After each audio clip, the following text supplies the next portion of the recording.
नमस्कार, कैसे हो? आप लोग भी आ गए और मैं भी आ गई आपके सामने एक नई बात लेके। आप सभी लोगों को जैसे कि मालूम है कि बहुत सारे केसेस बढ़ रहे हैं कोरोना के। हम कोरोना की दूसरी लहर में हैं और मन में एक बहुत बड़ा डर है कि तीसरी लहर भी आने वाली है, जिसकी अनाउंसमेंट बार बार मीडिया में हो रही है। हम दूसरी लहर में अपनी गलतियों की वजह से पहुँचे। हमसे इस लहर में हम चाह के भी निकल नहीं पा रहे। इस बार कोरोना की लहर में परेशान हो गए हैं।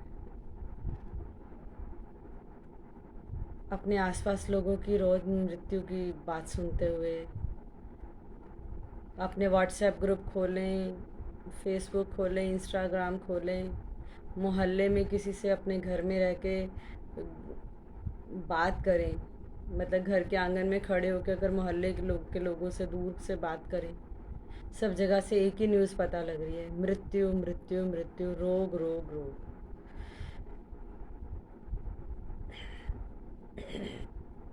टीवी खोलो तो यही न्यूज़, हर जगह एक ही स्थिति है। तो हमें ये पता तो लगना ही चाहिए ना कि हमसे गलती कहाँ हो रही है, कहाँ पे ऐसी गलती हो रही है कि जिसे हम ठीक कर सकते हैं। हाँ, हम ठीक कर सकते हैं। अभी भी बहुत कुछ हमारे हाथ में, बहुत कुछ चला गया। जो बच गए हैं उन्हें संभाल लें हम लोग, जो चले गए उनका हम कुछ कर नहीं सकते। तो अब मैं आपको ये बताती हूँ कि हमसे गलती कहाँ हुई। सबसे पहली गलती तो हमारे से हुई पहली गलती कि हमारी अपनी ही संस्कृति के प्रति बहुत हीन भावना हो गई। हमने आयुर्वेद और ऋषियों के द्वारा जो नियम बताए गए उसको पालन करना बंद कर दिया, उसकी हंसी मजाक उड़ाना शुरू कर दिया, हल्के में लेना शुरू कर दिया। जैसे कि घर में जूते चप्पल घर के बाहर रखना, रोगों के विरुद्ध अपनी प्रतिरक्षा बनाए रखने के लिए, ताकत बनाए रखने के लिए नीम, गिलोय, तुलसी, आंवला जैसी चीज़ों का सेवन करना नहीं करना, बिना भूख के भोजन करना, घड़ी देख के भोजन करना, जल्दी जल्दी खाना, अत्यधिक खाना, शारीरिक कसरत और योग न करना, ज़्यादातर काम मशीनों से लेना, खुद न करना। दूसरा कारण, सफ़ेद चीज़ों का अति सेवन, जैसे समुद्री नमक हो गया, एल्युमिनियम के पात्र हो गए, चीनी हो गई, रिफाइंड ऑयल हो गया, महीन अन्न हो गया या रिफाइंड अन्न हो गया, जैसे कि मैदा, अरारोट, सूजी। अब आपको अगर सूजी तो हेल्दी है, हाँ मैदे के मुकाबले में हेल्दी है, पर आटे के मुकाबले में नहीं। अब आप कह सकते हैं कि ये तो आटे से ही निकला हुआ है, आटे से तो मैदा भी निकला है, आटे से ही अरारोट भी निकला है, परंतु जितना मोटा अन्न खाएंगे पेट उतना अच्छा, शरीर उतना अच्छा रहेगा। जो लोग मोटा अन्न खाते हैं उनकी रोग प्रतिरोधक शक्ति भी ज़्यादा होती है और उनके वज़न भी कम होते हैं। और इन सब की वजह से हम शारीरिक तौर से यानी कि फिज़िकली, मानसिक तौर से यानी कि मेंटली, आध्यात्मिक तौर से, आर्थिक तौर से यानी कि फाइनेंशियल तौर से कमज़ोर होते चले गए। हमारा physical IQ, mental IQ, emotional IQ, religious IQ, social IQ गिरता चला गया। यानी कि हमारा शारीरिक आईक्यू, शारीरिक क्षमता, मानसिक क्षमता, भावनात्मक क्षमता, धार्मिक क्षमता, सामाजिक क्षमता सब नीचे चली गई, जो किसी समय पे बहुत ऊंचे स्तर पर थी। मैकाले ने जब अपनी स्टडी करी तो उसने ये कहा कि भारत में कोई गरीब नहीं है, कोई अनपढ़ भी नहीं है, सभी बहुत स्वाभिमानी हैं। तो हम यहाँ तक क्यों चले आए? इसमें गलती किसी बाहर वाले की नहीं, हमारी खुद की है। तो मेरी आपसे प्रार्थना है कि आइए लौट चलें अपने घर की ओर, आइए लौट चलें अपने घर की ओर, वही पुरातन समझ की ओर। और अब जो हो रही है हमारे से छठी गलती यानी कि पांचवी गलती, वो ये हो रही है कि हम बीमारी को पहचानने में देर कर रहे हैं। देखिए, पुराने कोविड के जो सिम्टम थे वो थे फीवर, ड्राई कफ, थकान, ठीक है। और अब नई बीमारी के जो नई कोरोना के जो लक्षण हैं वो हैं बुखार, पेट में दर्द, जॉइंट्स पेन यानी कि जोड़ों में दर्द, उल्टी, दस्त, ठंड लग के बुखार आना, उंगलियों और जो उंगलियां पैरों की और हाथों की हैं उसका रंग बदल जाना, खूब सारी दर्दें, पेन, उल्टी,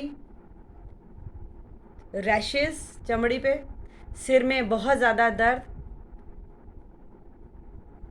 और पेट में मरोड़ उठना। ये सब शुरुआती लक्षण हैं जिसको हम पहचान नहीं रहे हैं। और जब हम पहचान भी लेते हैं तो हम बीमारी को स्वीकार करने में देर कर रहे हैं। जब स्वीकार कर नहीं करते, इसी चक्कर में इलाज में भी देरी हो रही है। और इलाज देरी तो चलो एक बात है, हम कोरोना का टेस्ट भी कराने नहीं जाते, घर ही बैठे रहते हैं। नहीं नहीं हमें बुखार नहीं, किसी को हम कह भी दें, मैं कह भी दूं कि भैया कोरोना का टेस्ट, अरे नहीं नहीं नहीं मैडम ये तो हल्का ऑर्डिनरी बुखार है, ऑर्डिनरी वायरल है। देखिए इस पेंडेमिक के समय पे ज़्यादातर 99% लोगों को जो बुखार हो रहे हैं, जो लक्षण आ रहे हैं वो कोरोना के ही आ रहे हैं। पेंडेमिक में कोई दूसरे लक्षण नहीं आएंगे इस वक्त, पेंडेमिक से रिलेटेड प्रॉब्लम्स के ही लक्षण आएंगे। चलो लक्षण भी आ गया, फिर अब हम बैठे हैं जी, रिपोर्ट आएगी तब देखेंगे। अनफॉर्चुनेटली कुछ परसेंट केसेस में तो रिपोर्ट भी नेगेटिव आ रही है, तब तो हम रिलैक्स हो जाते हैं, जबकि पॉजिटिव सिम्टम्स हैं और हम इलाज शुरू नहीं करा रहे हैं। फिर हम बीमारी की गंभीरता को नहीं समझ रहे कि कितनी सीरियस है ये बीमारी। हम सोच रहे हैं हम तो ठीक है। देखिए इस बीमारी में ना यंग लोग भी जा रहे हैं और बूढ़े भी जा रहे हैं।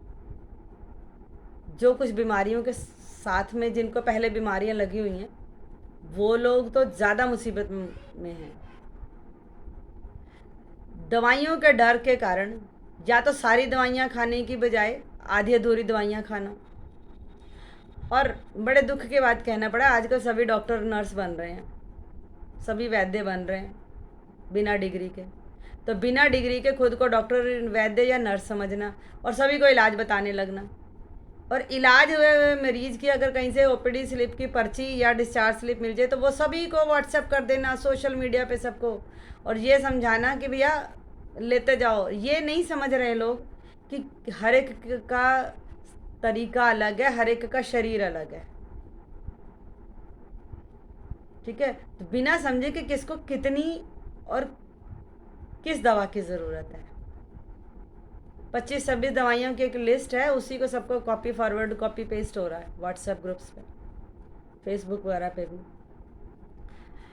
अब 5वां 6ठा दिन आ गया तो ज़्यादा तबीयत ख़राब हो गई या डॉक्टर ने कह दिया या किसी हेल्थ केयर प्रोफेशनल ने कह दिया कि भाई सीटी करा लो, टेस्ट करा लो या ब्लड टेस्ट करा लो, तो वो नहीं कराना। या बिना ज़रूरत के टेस्ट करा लेना, जैसे कि सीटी, सीधा ही सीटी कराने चल पड़ेंगे जी। आप लोगों को मालूम है कि एक सीटी का मतलब क्या है? 250 एक्सरे जितना एक्सपोजर। और जब हम एक्सरे कराते हैं उससे भी शरीर की इम्यूनिटी कम होती है। तो जब तक डॉक्टर या हेल्थ केयर प्रोफेशनल ना कहे, आप कृपया सीटी एक्सरे मत करवाइए, जिसकी वजह से सीटी उन लोगों के ज़्यादा हो रहे हैं जो ठीक है, जिन लोगों को ज़रूरत है उनका नंबर नहीं आ रहा। और जो लैब्स हैं, जो डायग्नोस्टिक लैब हैं, वो फिर मुंह मांगे दामों में आपके टेस्ट भी कर रही हैं।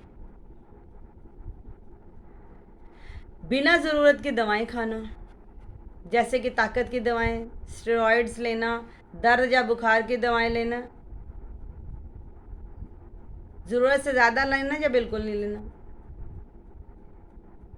और जिन्हें ज़रूरत नहीं है ना वो भी ताकत की दवाएं ले रहे हैं, वो भी स्टेरॉइड ले रहे हैं, जिसकी वजह से जिनको जो ज़रूरी दवाएं हैं मार्केट में वो ख़त्म हो गई हैं।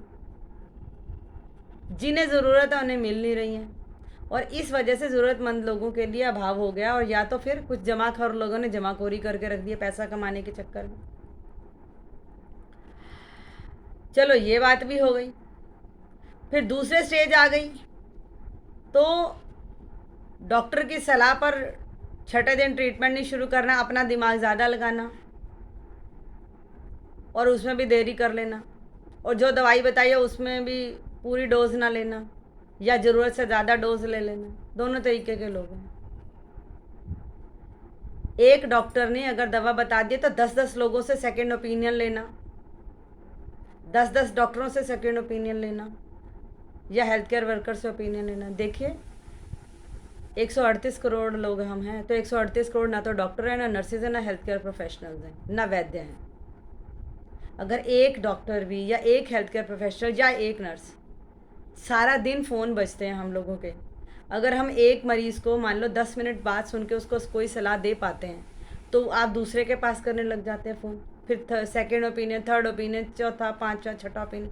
आप जानते हैं इस वजह से ज़रूरतमंद लोगों के फ़ोन नहीं उठ पाते, ज़रूरतमंद लोगों को सेवा नहीं मिल पा रही हम लोगों की, आप लोगों की बेवकूफ़ी की वजह से।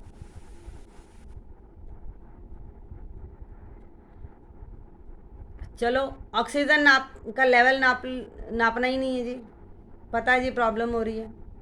चलो नाप भी लिया, लेवल गिर भी लिया, तो उसको समय से नहीं पकड़ना, हल्के में लेना। आज ही मेरे पास किसी मेरे जानने वालों का फ़ोन आया जी, हमारी माता जी की जो ऑक्सीजन लेवल है 90 to 93 के बिटवीन आ रही है, और 80 उम्र है, 80-85 साल। मैंने कहा ज़रा अभी आप ना हॉस्पिटल के लिए तैयारी करिए, टेस्ट करा लीजिए। कि टेस्ट तो हमारा नेगेटिव है, तो ऑक्सीजन लेवल तो गिर रहा है, ये तो एक सिम्टम है ना, डॉक्टर से बात तो करो। नहीं जी अभी जाने की ज़रूरत नहीं, अभी नहीं जाना, अभी हमारा मन नहीं कर रहा जाने का, मन नहीं मान रहा, एक तो बेड नहीं मिल रहे, ऊपर से मन नहीं मान रहा। और HRCT कराने पर स्कोर जो है 25 में से 15 आ गया, या उसके ऊपर का स्कोर आ गया, 50% स्कोर आ गया, 25 में से 12 आ गया मान लो, तो आने पर भी घर ही में इलाज करेंगे जी, हम बिल्कुल भर्ती नहीं होंगे, हम हॉस्पिटल में ट्रीटमेंट नहीं लेंगे। आप कह सकते हैं जी हॉस्पिटल में तो बेड नहीं है, परंतु बहुत सारे बेड क्रिएट भी तो हुए हैं, अब कई जगह पे बेड अवेलेबल भी तो हैं। एक समय था जब नहीं अवेलेबल थे, परंतु अब हो भी तो गए हैं। फिर कुछ लोग तो बहुत महान ही हैं, बिना ज़रूरत के ही ताकत की दवाएं, स्टेरॉयड, दर्द या बुखार की दवाएं ले रहे हैं, जैसा कि मैं आपको पहले ही बता चुकी। देखिए अति हर एक बात की बुरी और ख़तरनाक होती है। जैसे हमारा भोजन हमें पुष्ट करता है, परंतु अति भोजन खाने से भी तो शरीर रोगी होता है, और यही असर कम खाने से भी होता है भोजन, तब भी शरीर रोगी होता है। इसलिए सम्यक यानी कि बैलेंस करके चलिए, हर एक चीज़ की बैलेंस डाइट लीजिए, बैलेंस मेडिसिन लीजिए, जैसा आपको बताया जाए, जैसा आपको बताया गया, ठीक है। और इसीलिए दवाओं के अति करने से और कमी करने से हमारा शरीर और रोगी हो जाएगा। देखिए हर दवा के कुछ साइड इफ़ेक्ट्स होते हैं, कुछ अच्छे असर भी होते हैं, इसीलिए उसको निगरानी के तौर पे खाना है।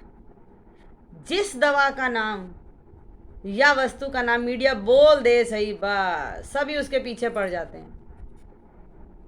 जैसे आज तो अमृत तो प्राप्त करके ही रहना है, अगर इन दवाओं से, इन सब चीज़ों से, ताकत की दवाइयों से, स्टेरॉइड से, एक्सरे कराने से, HRCT कराने से अमृतत्व की प्राप्ति हो जाती ना, तो डायग्नोस्टिक टेस्ट करा की लैब में कोई मरता नहीं, किसी डॉक्टर, नर्स या हेल्थ केयर प्रोफेशनल के घर में कोई नहीं मरता। परंतु इसका अर्थ ये भी नहीं है कि हमें प्रिकॉशंस नहीं रखनी, हमें प्रिकॉशंस भी रखनी है, पर अति नहीं करनी है, पागलपन नहीं करना है, अमृतत्व की कोशिश नहीं करनी, स्वास्थ्य को बढ़ाने की कोशिश करनी है। देखिए ध्यान रखिए, पहला हफ्ता आपके हाथ में, दूसरा हफ्ता हॉस्पिटल के हाथ में, और तीसरा हफ्ता भगवान के हाथ में। अब आप ही निर्णय लीजिए कि आप अपनी ज़िंदगी की बागडोर किसे देना चाहते हैं, अपने हाथ में, हॉस्पिटल में, या समझ गए ना आप लोग। उम्मीद करती हूँ मेरी बात आप समझ पाए होंगे और अपनाएंगे भी। कृपया मेरी सहायता कीजिए मेरे देश के लोगों को बचाने में, मैं आपसे हाथ जोड़ती हूँ। Thank you. प्लीज़ मेरी सहायता कीजिए, मेरे देश की सहायता कीजिए। सबको समझाइए और खुद भी समझ लीजिए। धन्यवाद।